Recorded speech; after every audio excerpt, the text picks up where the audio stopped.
Welcome to my 46th video.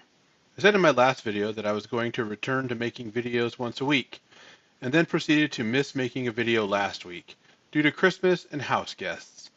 I'm sure I could have made some kind of video, and perhaps I should have, but it wouldn't have been an effort worth sharing. January 1st marked 1 year since I posted my first video.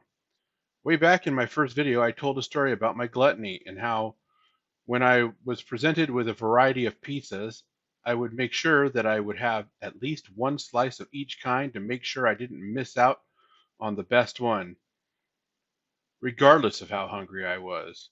And I will assure you, I finished every last bite. The idea of doing something like that now seems so foreign to me. I have changed so much on this front that a couple of weeks ago I talked about how I ate a bite too much at Thanksgiving and didn't feel well.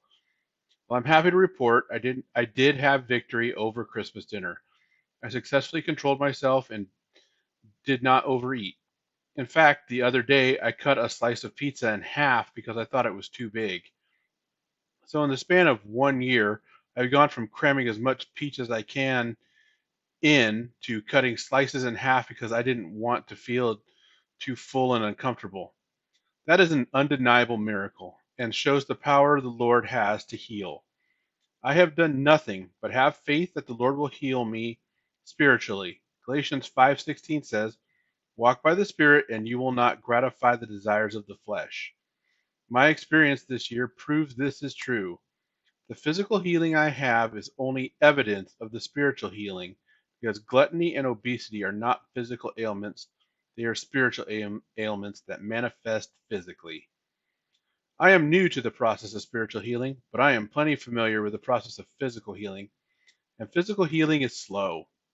And I have a feeling spiritual healing is slow too. This gave me a thought. When someone gets injured, like blowing out a knee, there are three parts to the recovery before they are considered healed. The first part is fixing what is broken. So, in the case of the knee, from my example, that would be surgery. Then there is the second part, which is the rest period, which allows the fix to become permanent so that part three can be undertaken. What is part three, you ask? Rehab. So the slow, painful, and grueling part where you stress what was fixed to make it stronger and capable of doing the job it's supposed to. Skipping this third step would only lead to a useless leg that has no strength and can't do much of anything. Over the past year, God has done his surgery on me. I have spent the last few weeks resting, letting what I have learned become stronger in my mind. So if I am right, rehab will begin shortly. And 2021 is going to be a wild ride and make me feel like I was anesthetized through 2020. At the end of my first video, I quoted John 3:30 out of context. He must increase, but I must decrease. But this verse proved to be uh, true for last year. Christ did increase and I did decrease. Given what I have learned this past year, I have an idea of what rehab might look like.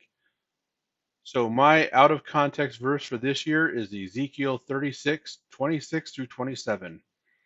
I will give you a new heart and a new spirit. I will put within you, and I will remove the heart of stone from your flesh and give you a heart of flesh. And I will put my spirit within you and cause you to walk in my statutes and be careful to obey my rules.